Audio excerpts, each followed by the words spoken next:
예, 안녕하십니까. 여러분들의 백만장자입니다. 사랑합니다. 예, 여러분, 오늘 토요일 다들 좋은 계획 잡으셨는지 모르겠네요. 오늘 저는 여러분들에게 오늘 같은 날, 예, 그냥 여러분들에게 그냥 뭐 이렇게 틀에 박혀 있는 거 말고 이런저런 여러분들에게 저의 삼성전자 올 한 해 어떻게 될 것인가에 대한 분석 영상을 한번 이런 시점에 한번 여러분들에게 전달해 드리도록 하겠습니다.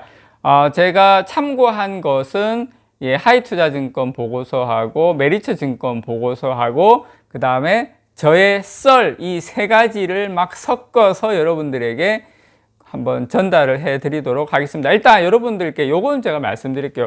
삼성전자 주가가 상승하려면 두 가지가 좀 필요합니다. 두 가지가. 첫 번째는 뭐냐면 당연히 실적이죠. 실적이 좋아야 되겠죠.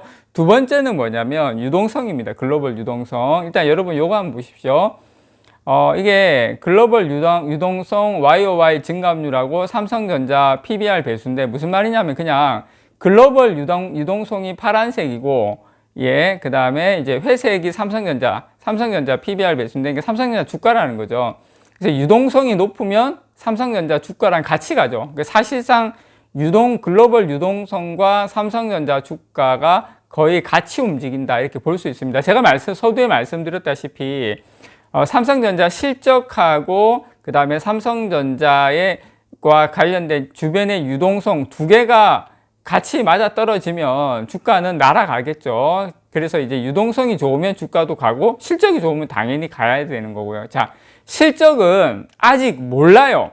올해 실적은 우리가 추정만 3분기부터 좋아질 거라고 예상만 하는 거지 모릅니다. 그리고 지금 제가 봤을 때 조금 이제 부정적인 부분도 있고 좋은 부분도 있어요. 일단 실적 부분은 우리가 두 번 뒤로 좀 밀어놓고 이번에는 유동성과 관련된 걸로만 이야기를 같이 한번 해보자고요. 자, 여러분 보시면 아시겠지만 삼성전자 주가와 유동성 거의 같이 움직이는 걸로 봤을 때는 와, 이게 이렇게 중요해요?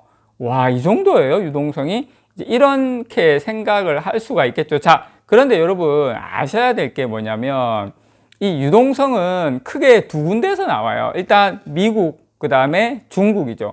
중국은 뭡니까? 경기 부양이 최근에 이제 경기 부양 뭐 하니 많이 막 이야기가 나오고 있죠. 그 다음에 미국은 뭡니까? 뭐 테이퍼링이라든지 최근에 뭐 금리 인상 뭐 이런 거 금리 인상 속도 뭐 이런 걸 우리가 이제 유동성으로고 판단을 할 수가 있겠죠. 그런데 여기서 요것도 한번 좀 보여드릴게요, 여러분들에게.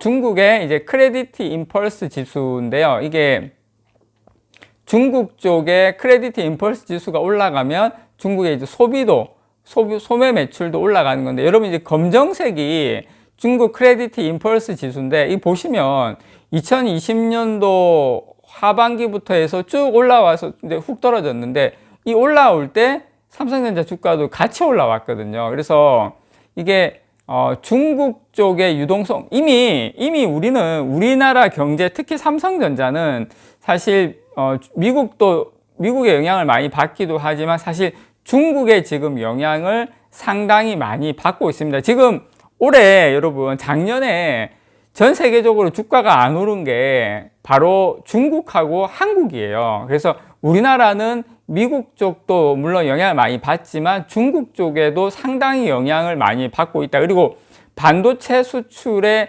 40%가 중국이고 20%가 홍콩이거든요. 홍콩을 경유해서 중국으로 가는 거지 사실은 60%가 중국이에요. 그리고 전 세계 휴대폰의 상당 부분을 중국에서 제조를 하고 있고, 뭐 서버는 미국에도 많고 하지만 이제 중국에서 부품을 많이 그쪽에서 중간에서 경유를 하기 때문에 그쪽에서 중국 쪽에 우리가 사실상 상당 부분 많이, 특히 삼성전자인 경우에는 많이 의존을 한다. 자, 그러면 중국이 좀 경기 부양을 하고 돈을 많이 풀면 제가 아까 보여드린 것처럼 이렇게 유동성이 많이 늘어나게 되면 삼성전자 주가도 이제 같이 움직일 수 있는 그림이 나오는 거죠. 자, 그러면 중국 앞으로 어떻게 됩니까? 이거에 우리가 이제 삼성전자의 하반기 주가 상승의 모멘텀이 될 수 있는 큰 요소가 될 수가 있겠죠. 당연히 실적이 어느 정도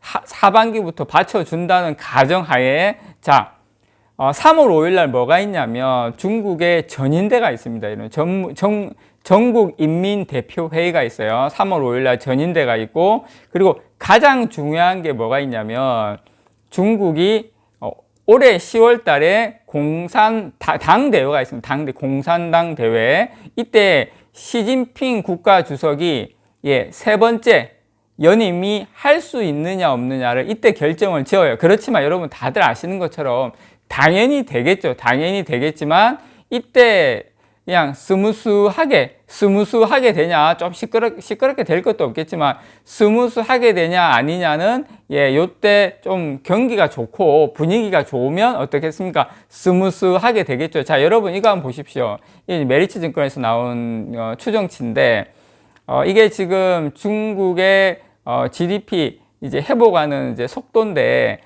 올해 1분기, 작년 4분기가 제일 성장률인데요. 제일 안 좋았는데 올해 2분기, 3분기, 4분기 올라갈수록 거의 이제 지금 올해 1분기에 3%대에서 4분기 6%대까지 급속도로 올라가는, 완만하게 올라가는 그림이 나오죠. 그래서 제가 봤을 때는 이제 지금부터 2분기부터 1분기, 2분기부터 시작해서 중국에서 이제 경기 부양을 본격적으로 지금 움직임을 가속화시킬 수 있다. 무슨 말이냐면 경기 부양시킨다는 것은 그만큼 유동성이 늘어난다는 거죠. 그래서 삼성전자 주가가 큰 문제가 없는 상황에서 중국이 이렇게 경기 회복, 경기 부양책을 쓰면 삼성전자도 같이 완만하게나마 상승할 확률이 상당히 높다. 그 이유는 뭐냐? 제가 보여드리는 바로 요거죠. 글로벌 유동성과 함께 삼성전자 주가는 같이 움직인다. 삼성전자 주가는 지금까지 항상 글로벌 유동성과 그 다음에 실적은 뭐 꾸준하게 상승하니까요. 거의 같이 가는 지금까지의 추세를 많이 보여줬다. 자, 그러면 지금 중국의 경기 부양 움직임이 좀 빨라지고 있습니다. 빨라지고 있는데 작년 12월이라니까 많이 멀게 느껴지는데 바로 한 달 전에 중국의 경제공작회의에서 2022년 올해 경제정책 기조를 안정화로 결정을 내렸어요. 그래서 부양 의지를 확인해 줬는데 지금 지급준비율도 0.5포인트 인하를 했죠. 그래서 대출 금리도 1년물 지금 최우대 금리로 인하를 하고 실체 액션을 지금 취하고 있는데, 지금 근데 참 재밌는 게 미국이나 우리나라는 지금 금리를 인상을 하고 있는데 중국은 금리를 지금 인하를 하고 있어요.